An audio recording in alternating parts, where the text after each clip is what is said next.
शेतकरी कधी दुष्काळानं नाडलेला तर कधी अतिवृष्टीनं पिडलेला, शेतीचं नुकसान तर पाचवीलाच पुजलेलं. आणि या सगळ्यामध्ये शेतकऱ्यांना आधार मिळावा म्हणून सरकारनं पीक विम्याची योजना आणली. मात्र त्यातही घोटाळे झाल्याचं अनेकदा समोर आलंय. पण एका पठ्ठ्यानं तर असा काही प्रताप केलाय की ऐकून तुम्हीही चाट पडाल. अवघ्या 200 रुपयांच्या विम्याचा आवळा देत 14 कोटींचा कोहळा कसा काढला जाणार होता, पाहूयात आमच्या या स्पेशल रिपोर्टमधून. एक शेतकरी, 23 जिल्हे, 186 पीक विमे, 200 रुपयाची गुंतवणूक, 11,000 हेक्टर जमीन, 14 कोटींची भरपाई. मंडळी, ही बंपर लॉटरी एका तरुण शेतकऱ्याला लागणार होती. पण कृषी विभागाने केलेल्या पडताळणीत एकाच शेतकऱ्याने 186 पीक विमे काढल्याचं उघड झालंय. एकट्या औरंगाबाद जिल्ह्यामध्ये या वने या ग्रस्ताने 91 बोगस प्रस्ताव तयार करून साधारण 2608.76 हेक्टर एवढ्या क्षेत्राचा विमा उतरवलेला आहे. एवढ्या क्षेत्राचं जर आपण विमा संरक्षित रक्कम बघितली तर ती जवळपास 14,11,27,371 रुपये एवढी विमा संरक्षित रक्कम यांनी केलेली आहे. या पठ्ठ्याने विम्यासाठी कसा केलाय झोल ते पाहूया. 23 जिल्ह्यांमध्ये जमीन असल्याचे दाखले दाखवले. त्या जमिनींवर विम्यासाठी 186 अर्ज केले. संभाजीनगर जिल्ह्यात 50 अर्जांमधून 1221 हेक्टर जमीन दाखवली.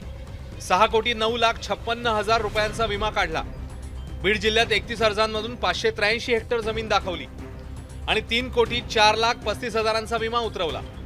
हिंगोलीत 14 अर्जांद्वारे 490 हेक्टर जमीन दाखवली.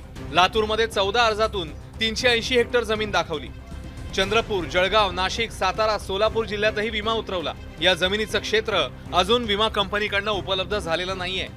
याच्यामध्ये आपण तातडीनं जे वने कुटुंबियाच्या बाहेरची जी काही नावं त्यांनी वापरलेली आहेत त्यांच्याशी पर्सनली आपण कॉन्टॅक्ट करतोय. खरंच त्यांनी स्वतःहून अटेम्प्ट केलेला आहे का यानेच त्यांची नावं वापरून तो अटेम्प्ट केलेला आहे. हे एकदा हे झाल्यानंतर, असेच झाल्यानंतर हे सरळ आपण CRPC मध्ये, क्रिमिनल प्रोसिजर कोडमध्ये ही शासनाची फसवणूक करण्याचा गुन्हा या व्यक्तीने केलेला आहे. कंपनीमार्फत आणि शासनामार्फत दोघांकडून संयुक्तपणे त्याच्यावर पोलीस स्टेशनला गुन्हा दाखल होईल. आता यातून सरकार आणि विमा कंपनीला किती नुकसान होणार होतं ते देखील पाहूया. 4,500 हेक्टर जमिनीवर सोयाबीनचं पीक दाखवलंय. त्यासाठी 22,57,43,000 रुपयांचा विमा काढला. राज्य सरकारला शेतकरी हिश्शापोटी सुमारे 3,98,65,000 रुपये विमा कंपन्यांना द्यावे लागणार होते. नुकसान भरपाईचे निकष लागू झाल्यास 50% भरपाई मिळाली असती. त्यातून त्याला 14,28,71,000 रुपयांचा लाभ झाला असता. सरकार आणि विमा कंपन्यांना चुना लावणारा हा पठ्ठ्या आहे छत्रपती संभाजीनगर जिल्ह्यातल्या पैठण तालुक्यातला.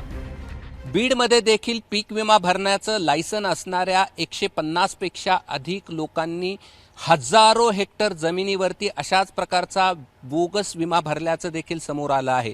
तिथे तर चक्क सरकारी जमीन, MIDCचे जमीन ही शेतीची जमीन दाखवून त्या ठिकाणी पीक विमा भरलेला आहे.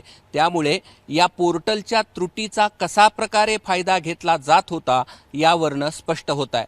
बीड जिल्ह्यामध्ये साधारण 274 शेतकरी असे होते की ज्यांनी 25 हेक्टरपेक्षा जास्त विमा भरला होता आणि जवळपास त्यांचं प्रीमियमची रक्कम जर पाहिली आपण तर ती 12 कोटीच्या घरामध्ये होते आणि जवळपास त्यांना संरक्षित रक्कम पाहिली तर ती साधारण 64 कोटीपर्यंत लाभाची आपल्याकडून जाण्याची शक्यता होती. भरपूर ठिकाणी आम्हाला संबंधित शेतकरीच आढळून आले नाही किंवा जे काही क्षेत्र होते ते लागवडीखाली नसलेले देखील आढळून आले. जसं की गायरान जमीन असेल किंवा म्युन्सिपल कॉर्पोरेशनची असेल किंवा शासकीय जमीन असेल किंवा वन विभागाची जमीन असेल, अशा विविध प्रकारच्या जमिनीच्या नावावर विमा भरलेला आम्हाला आढळून आला.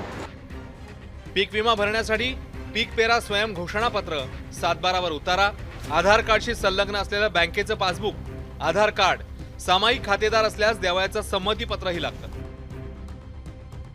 त्यामुळे या पठ्ठ्याने ही सगळी कागदपत्र कुठून आणली आहेत? पीक विमा अर्ज भरताना त्यांची पडताळणी झाली नाही का?